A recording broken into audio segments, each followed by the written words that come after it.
the community.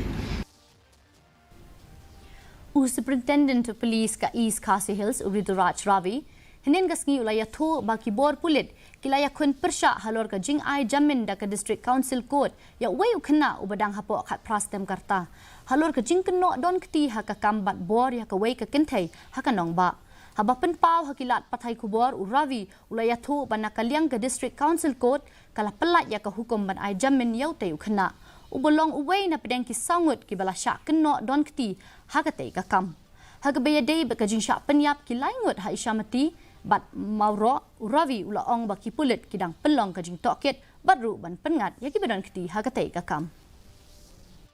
The counter FIR that was filed by the then juvenile, we have registered that case also, and the investigation of that is also on. It was one order was passed from here, from the district council court, and we have challenged that. The two cases at Ichamati and the one case at Moro, they are under investigation,